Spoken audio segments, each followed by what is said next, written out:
DGISPR lieutenant general Ahmad शरीफ चौधरी वैली दी ची खुजदार हमला की फितनाउल हिंदुस्तान मुलविस्ते दा हमला द रा सरफरस्ते की द भारत रियासती तरखगरे सिलसिले बरखदा द पाक फौज तर्जुमान ना हम वैली ची द ऑपरेशन सिंदूर नाकामे उरुस्तु भारत उस बलूचिस्तान की प्रॉक्सीज पजरिया तरखगरी शुरू करे द भारत 13 कालो रहसी रियासती दहशतगर्दी जारी दा बलखवा सेक्रेटरी दाखिला खुरम आगा वैली چې د خوزدار پیښې ابتدایي تحقیقاتو کې معلومه شوې چې په دغه پیښه کې بھارت ککړ دی.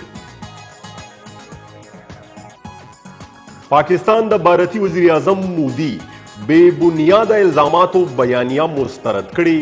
د خارجه دفتر ترجمان ویلي کچری نیو دلی طرف نه د څه قسمه جارحیت او اشتعال انګیزه کوششونه وشو نو اسلام آباد با دا 10 مئی پشان غاخمات جواب ورکوي.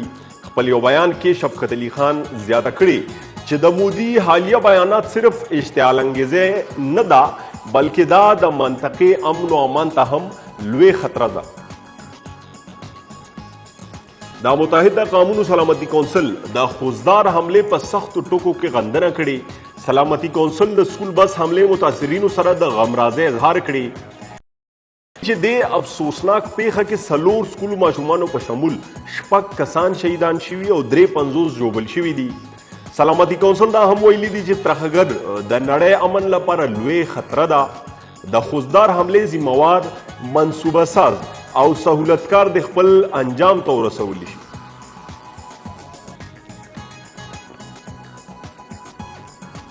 خوزدار کې سکول بس باندې حمله کې ژوبل شوي یو طالب علم شهید شوی چې ورسره پیښه کې د شهید شوي طالب علمانو شمیره 15 مجموعي تعداد 8 ته رسیدلی.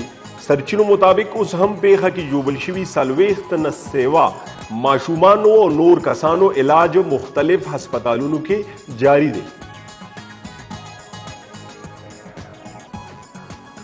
نائب وزیر اعظم او وزیر خارجه اسحاق ډار د سعودي عرب هم منصب فیصل بن فرحان سره ټلیفونیک رابطه کړې ده.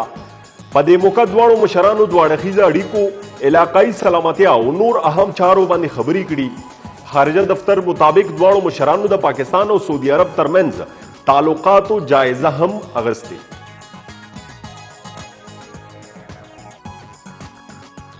دا وزیر اعظم شهباز شریف راتلونکي هفته کې د غیر ملکی دورو امکان دی.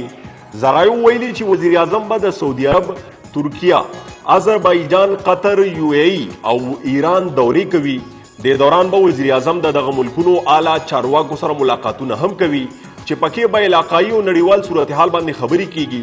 ذرایعو زیاته کړي چې وزیر اعظم به بھارتي جارحیت نه هم نړیوال مشران خبروي. د سېنات غونډه کې مختلف بلونه منظورۍ لپاره پیش کړي شوي.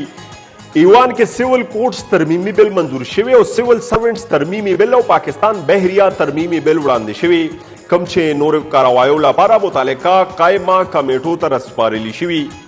اپوزیشن لیډر بلونه پیش کېدو باندې سخت اعتراض کړي او ویلي چې وزیر قانون غیر موجودګۍ کې د بلونو منظوري نه ده پکار. خیبر پختونخوا کې د زنانو د قتل پیښو کې اضافه شوې ده. د روان کال اولنۍ 4 میاشتو دوران 114 زنانه مختلف پیښو دوران قتل کړي شوي دي. رپورټ مطابق دغه زنانه د کورنۍ شخړو، دښمنو او غیرت په نوم قتل کړي شوي دي. رپورټ تر مخه د زنانو قتل کې ککړ 140 ملزمان هم نیولي شوي. رپورټ مطابق مردان کې ټولو نه زیاتې 40 زنانه وژلي شوي. میاوالی کې د ترخګرۍ لوی کوشش ناکامه کړې شوې دي. رحماني خیل چوک سره نږدې د ترخګرۍ مخنیوي ادارې CTD او ترخګرو ترمنځ مقابله شوې ده چې پکې 3 ترخګر وژلي شوي دي. وژلي شوي ترخګرو قبضې نه وسله او بارودي مواد هم برابر شوي. CTD مطابق سیمه کې د نورو ترخګرو موجودګۍ لپاره عملیات جاری دي.